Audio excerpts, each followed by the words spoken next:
बरसात से पहले की एक अजीब रात थी। धुंधलगढ़ नाम का एक छोटा सा गांव अंधेरे में डूबा हुआ था। आसमान में काले बादल छाए हुए थे, जैसे किसी ने पूरे आसमान को ढक दिया हो। हवा तेज चल रही थी, लेकिन उस हवा में एक अलग ही ठंडक थी। ऐसी ठंडक जो सिर्फ शरीर को नहीं, सीधा दिल को छू जाती है। गांव के बाहर काली पहाड़ी के ऊपर एक पुरानी और टूटी सी गुफा थी। गांव वाले उसे मौन गुफा कहते थे दिन में वो बिल्कुल शांत रहती है, लेकिन रात में जैसे जिंदा हो जाती हो। बड़े लोग बच्चों को उस तरफ देखने तक से मना करते थे। विक्रम अपने कच्चे घर में बैठा हुआ था। मिट्टी की दीवारें और छत पर सूखी घास।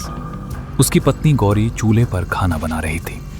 घर के कोने में एक छोटा सा दिया जल रहा था, जो हिलती कांपती रोशनी दे रहा था। गौरी ने धीरे से कहा, विक्रम, आज हवा कुछ ज्यादा ही ठंडी लग रही है। विक्रम ने खिड़की से बाहर झांका।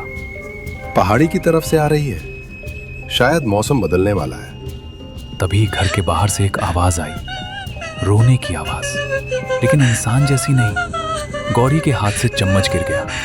तभी डरते हुए गौरी बोली, विक्रम, ये आवाज कैसी है? मुझे डर लग रहा है। विक्रम चुप हो गया, क्योंकि उसने भी वही आवाज सुनी थी। वही आवाज फिर से आई, इस बार और पास से, जैसे कोई बहुत दर्द में हो और मदद मांग रहा हो। विक्रम ने खुद को संभालते हुए कहा, कोई जानवर होगा, तुम डरो मत। लेकिन गौरी जानती थी ये जानवर की आवाज नहीं थी। उस रात गौरी बिल्कुल नहीं सो पाई। कभी आवाज दूर से आती, कभी बिल्कुल पास से, और हर बार मौन गुफा की तरफ से। अगली सुबह विक्रम खेतों की तरफ जा रहा था, तब उसका दोस्त हरन दौड़ता हुआ आया। चेहरा सफेद, सांसें तेज। विक्रम, मैंने कल रात कुछ सुना। विक्रम ने पूछा, क्या सुना तुमने? मैं पहाड़ी के नीचे से गुजर रहा था। गुफा के अंदर से कोई सांस ले रहा था, बहुत भारी सांस, और वहां से इतनी ठंडी हवा आई कि मेरे हाथ सुन्न हो गए। हरन की बात सुनकर विक्रम के शरीर में सिहरन दौड़ गई। वो समझ गया कि उसने जो कल रात को रोने की आवाज सुनी थी, वो उसका भ्रम नहीं था। कुछ तो गलत होने वाला है, ऐसा उसको महसूस हुआ। शाम को गांव वाले पीपल चौपाल पर इकट्ठा हुए। तभी लाठी के सहारे चलती हुई आई गांव की सबसे बुजुर्ग औरत नैना अम्मा। उनकी आवाज कांप रही थी। अब तुम लोग भी उसकी आवाज सुन रहे हो? किसी ने पूछा, किसकी अम्मा? चंद्रिका की। एक गांव वाले ने पूछा, अम्मा, ये चंद्रिका कौन है और ये रात में ऐसे रोती क्यों है? सब बिल्कुल चुप हो गए। तभी नैना अम्मा ने बताया, 50 साल पहले चंद्रिका नाम की एक लड़की इस गांव में रहने आई, लेकिन किसी भी गांव वालों ने उसे यहाँ रहने नहीं दिया। तो फिर वो उसी गुफा में रहने लगी, अकेली, चुपचाप। पर दादी उसे यहाँ इस गांव में कोई क्यों नहीं रहने दिया? क्योंकि उसका चेहरा जला हुआ था, वो डरावनी दिखती थी, तो सबको लगा कि वो कोई काला जादू टोना करने वाली है। इसलिए सबने उसे गांव से निकाल दिया। पर गांव वालों ने उसे गलत समझा। किसी ने कहा वो मनहूस है, किसी ने कहा वो जादू जानती है। एक रात गांव के कुछ लोग गुफा तक गए, और जो किया वो पाप था।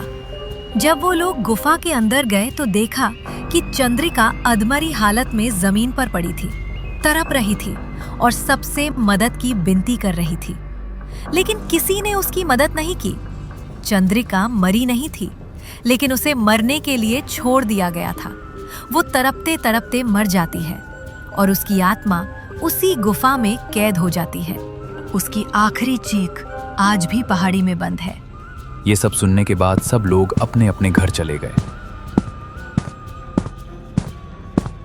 जब विक्रम अपने घर पहुंचा तो देखा कि उसके घर के बाहर मिट्टी पर लंबी खरोंचें दिखी। ये पैरों के निशान नहीं थे, ये घिसटने के निशान थे। रात बहुत हो चुकी थी। विक्रम डरते हुए अपने घर के अंदर चला गया और दरवाजा अच्छे से बंद कर दिया। जब विक्रम और गौरी इस बारे में बात कर ही रहे थे कि तभी विक्रम के दरवाजे पर किसी की दस्तक हुई। दस्तक। विक्रम, ये इतनी रात को कौन आया है दरवाजे पर? दरवाजा मत खोलना गौरी। दोनों के होश उड़ गए और डर के मारे दोनों ने दरवाजा नहीं खोला। वो रात तो दोनों की किसी तरह कट गई। अगली सुबह विक्रम कुछ गांव वालों के साथ नैना अम्मा के घर गया और पिछली बात के बारे में अम्मा को सब कुछ बता दिया। ये सब सुनकर अम्मा कुछ सोच ही रही थी कि उन्हें कुछ याद आया। धीमी और कांपती आवाज में उन्होंने कहा, जब चंद्रिका मर रही थी ना, तब वो बार बार एक चीज मांग रही थी। सब लोग चुप हो गए। काले कपड़े में लिपटी हुई एक चीज। विक्रम ने घबराकर पूछा, अम्मा, कौन सी चीज? नैना अम्मा ने गहरी सांस ली और कहा, उसकी माँ की दी हुई रक्षा मुद्रा। वो कहती रही, जब तक वो मुद्रा उसे वापस नहीं मिलेगी, उसकी आत्मा को शांति नहीं मिलेगी। ये सब सुनकर विक्रम समझ गया कि अब तक जो हुआ वो तो कुछ भी नहीं था। असली डर तो अब शुरू होने वाला है। पार्ट 2 तुम्हारा इंतजार कर रहा है।